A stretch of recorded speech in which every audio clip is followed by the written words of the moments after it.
Hi, this is Belinda with Home Gardens to Go and teaching you more about square foot gardening. Today I'm going to actually talk about how to harvest seeds from your plants.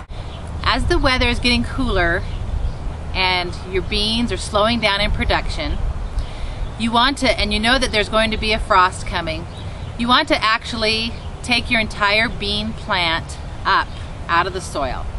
So just uproot the whole plant while it's still green and fresh, and then you're going to take it indoors and let it completely dry. And as it dries, you hopefully still have, you want to make sure you still have some beans on the plant, because this has actually been drying, and I just left it in my basement all winter. But now it didn't take long to actually dry it. But now, since these were heirloom seeds, I can now take these seeds and plant beans from these seeds that I harvested. And like I said, these were heirloom, which means that they will produce a quality bean plant, where if you just use a hybrid seed or just an ordinary seed, it may not produce as quality a plant for you. But if you've gotten an heirloom bean plant, then you're going to be able to harvest the bean seeds right out of the pods like this. And then what I'll do is, once I've harvested these beans, I'll carefully package them in a Ziploc bag, and so that we can keep them dry. And I'll even put them in the fridge to keep them cool. And so that's how we can harvest. You can harvest seeds from just about anything. I think one of the most challenging vegetables to harvest a seed from is a carrot, because that you have to let your carrot actually go to seed. And of course, once it does, you can see the tiny seeds. So not all vegetables need to actually go to seed to harvest the seed from it. For example, tomatoes, you'd actually use the tomato plant, the tomato itself, and you would cut the tomato open, a nice, ripe tomato, and you can see the seeds inside the tomato, and that's where you would harvest those seeds from.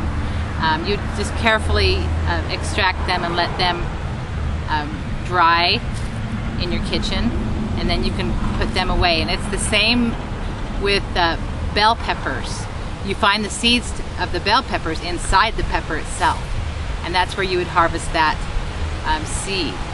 So it's just sort of depending on the plant where you would harvest the seed from.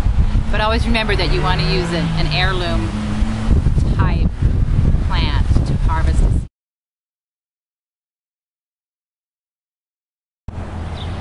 So I talked to you about getting my heirloom beans, and I'm going to go ahead and plant these now. And I like to get my square nice and damp before planting the seeds. And I'm just going to let that soak in good.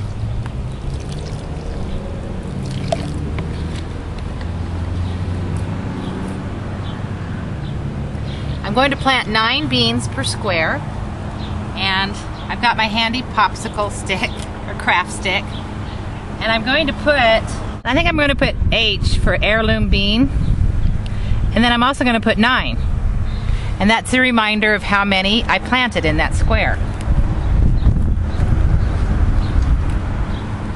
So the water's soaked in pretty good now, and I'm going to do zip, zap, and then I'm going to do bing, bing, bing, bing, bing, bing. That's how we do our spacing. So we've got 9. And as I poke in here, you can see that it's still not wet. And that's why we need to soak it good. And I'll soak it some more after I plant these. But with the beans, I'm just going to put one or two per space, and then I'm going to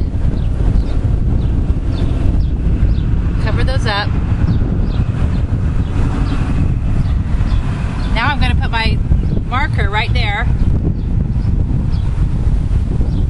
So I'll remember what I planted there. And I will also, since it says 9, I'll also remember how I planted those. So if something else comes up that might be a weed, I can tell that it's a weed because it's not in those places where I planted those beans. So once the beans are planted, I'm going to water again. And then we want to keep that damp for about a week.